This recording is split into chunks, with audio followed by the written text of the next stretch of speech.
Road to l'IPO, les podcasts des entrepreneurs aguerris.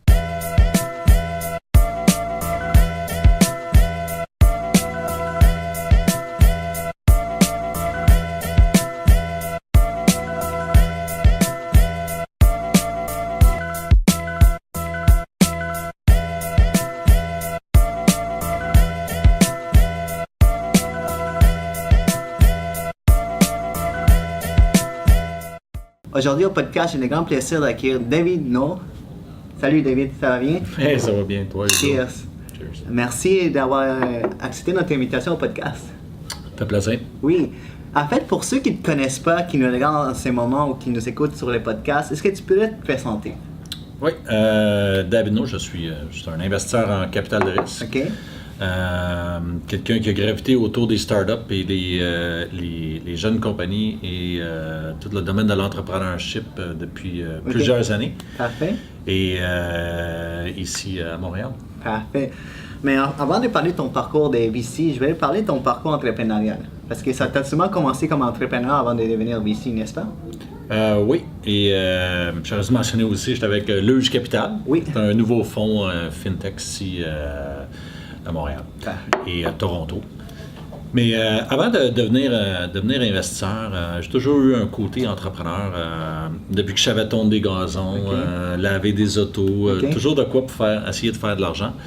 Et j'avais pas le domaine tech, mais j'ai rencontré beaucoup de jeunes qui avaient des idées tech. OK.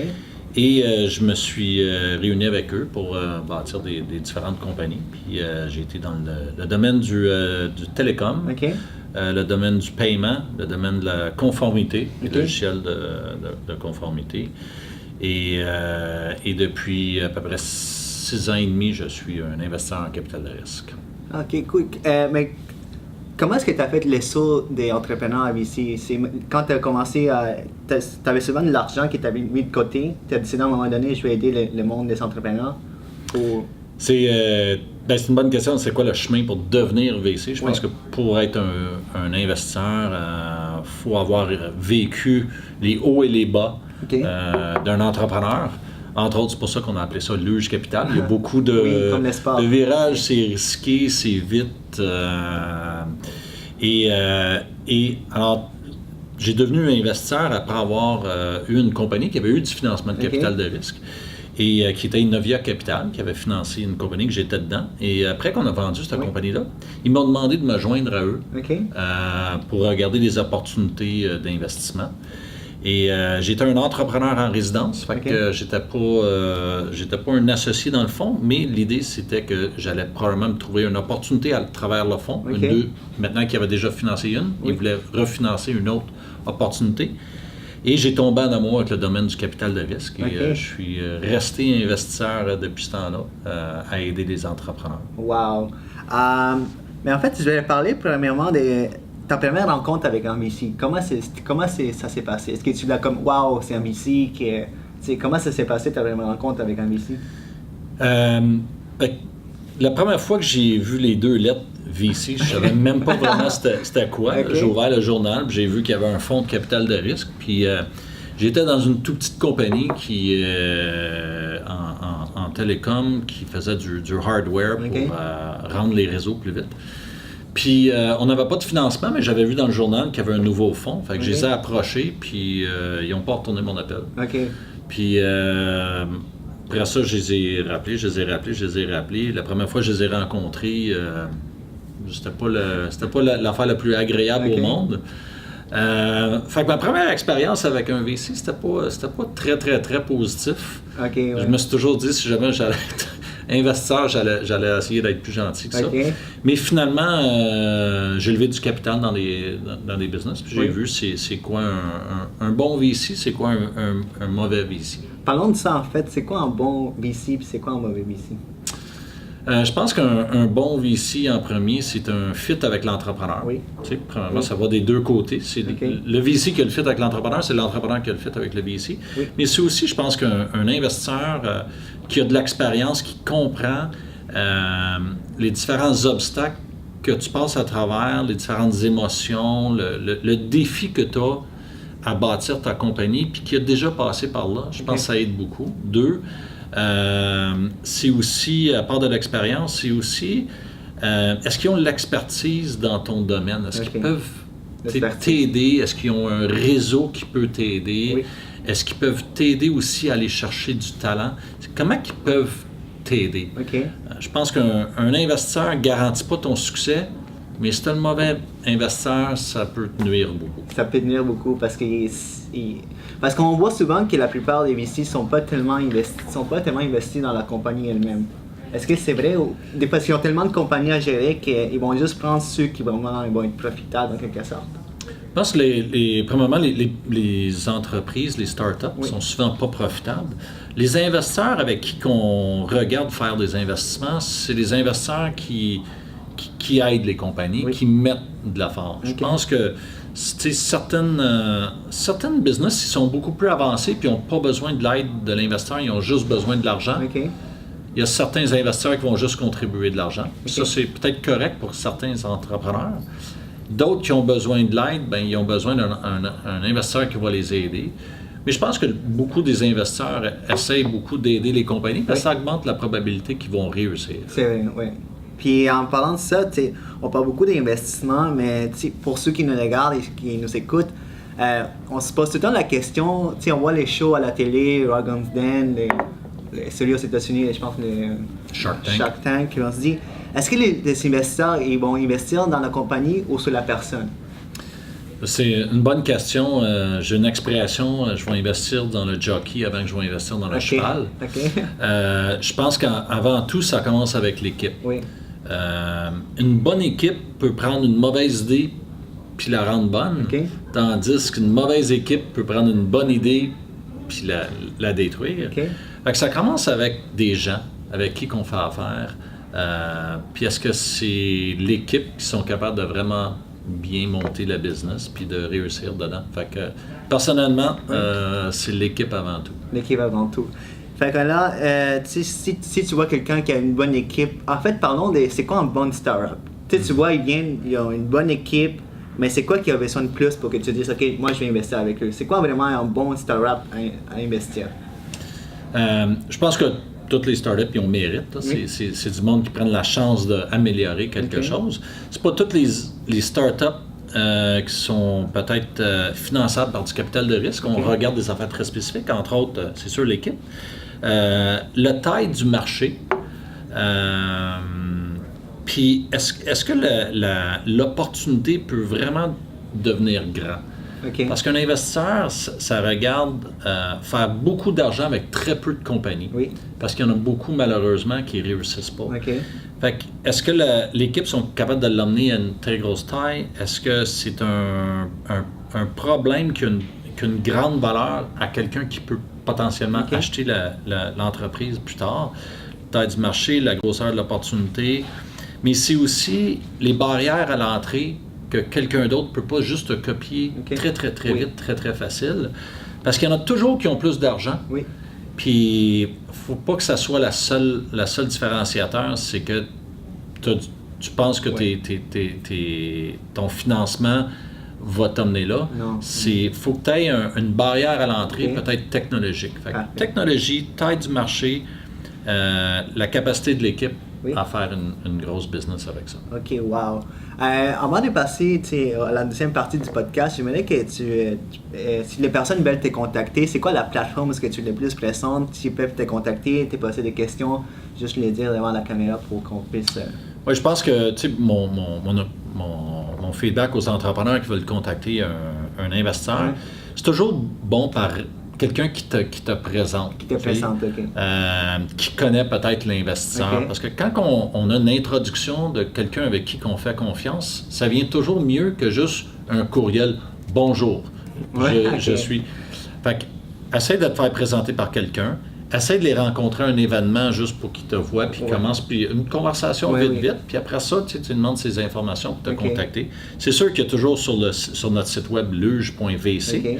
Nous, on investit spécifiquement dans les technologies financières, mais je pense que les contacter comme ça, c'est toujours la meilleure façon. OK. Vraiment, par rapport, il faut qu'il y ait aussi le site web de Site web, une introduction à travers d'un entrepreneur qui connaît ou un entrepreneur qu'on a financé ou à un événement. Oui. Sinon, toi, tu es sûrement présent dans les différents réseaux sociaux. Oui, je suis pas mal présent à beaucoup de places, des événements, au Startup Fest, au Forum FinTech, des différentes initiatives comme ça. Fait que si vous voulez un jour contacter David, il faut juste aller dans des événements puis il va sûrement être là. Ou @VentureBuilder sur Twitter. OK, cool. Mais en fait, je voulais parler, la deuxième partie du podcast, je vais vraiment parler de ta nouvelle venture que tu es en train de faire. Parle-moi ça un peu plus. C'est quoi en fait, pourquoi est-ce que tu as décidé de partir toi-même ton nouveau capital? J'étais avec Innovia Capital pendant 6 ans et demi. Il avait financé une entreprise que j'étais dedans. Je suis très proche avec eux autres et ils ont beaucoup de valeur à emmener. Puis là, on a eu l'opportunité de créer un nouveau fonds qui spécialise en FinTech et en intelligence artificielle qui s'applique au domaine financier, FinTech. Et à travers de eux, j'ai fait comme un spin-off. J'ai créé un nouveau fonds avec mon associé à Toronto, que c'est un ex de PayPal, quelqu'un qui est très, très, très bon. Et ensemble, on a parti ce nouveau fonds-là avec nos investisseurs qui sont Desjardins, la financière Sun Life, la Capitale, la Caisse de dépôt, et le FTQ, le fonds FTQ. Alors, avec ces investisseurs-là, on a levé 75 millions. Puis on a parti ça en partenariat avec Innovia. On a investi dans du seed et du série A, quand même de bonheur. Et spécialement dans la FinTech, technologie financière. Fait que les paiements, le blockchain, le data, le analytics, le AI qui s'applique à ça dans la sécurité assez large, mais aux solutions qui sont pour le domaine financier. Fait que les domaines financiers, c'est-tu une industrie à investir en 2018? Moi, je pense que oui. C'est pour ça qu'on a levé un fonds dans ça. Mais il y a beaucoup de transformations digitales qui arrivent dans le domaine financier. On ne rentre plus dans notre banque pour aller chercher de l'argent. C'est des guichets automatiques. On est en ligne, on fait tout en ligne. Fait qu'ils ont des défis parce qu'ils ne connaissent plus la personne comme ils connaissaient. Fait que pour comprendre le besoin, il faut qu'ils fassent ça tout dans un domaine digital. Aussi, il y a beaucoup de réglementations là-dedans. Puis avec l'intelligence artificielle, on peut réduire toute la complexité de se conformer. Il y a tout le blockchain qui arrive, le crypto qui arrive, la sécurité qui devient de plus en plus important. Et tout le domaine financier, aussi, il y a des très gros joueurs comme Amazon qui regardent commencer à faire des prêts. Facebook. Il y a Facebook qui a une licence pour être une banque aussi. Puis ils ont énormément de l'argent et c'est les compagnies tech qui essayent d'avoir des licences bancaires. Fait que je pense qu'il y a beaucoup d'opportunités. C'est tout en complète transformation. Et nous, on est au cœur de ça. On veut financer les compagnies qui sont en train de développer des innovations dans ce secteur. Fait qu'avant qu'on parle un peu de FinTech, j'aimerais savoir si d'autres industries qui t'intéressent, comme la réalité virtuelle ou l'augmented reality, c'est-tu des choses intéressantes qu'on peut voir dans le futur, quelque chose qui va être en croissance aussi? Je pense qu'il y a plusieurs domaines qui sont en croissance. La technologie est en train de révolutionner beaucoup de secteurs et surtout aussi l'intelligence artificielle avec les données qu'on a maintenant qu'on n'avait pas avant. Ça crée plein d'opportunités pour améliorer les choses et innover dans plusieurs différents secteurs, que ce soit médical, que ce soit en sécurité, que ce soit en l'automobile, les véhicules autonomes. Je pense que tous les secteurs sont en train de changer. C'est sûr, la réalité augmentée, c'est des secteurs qui sont très prometteurs.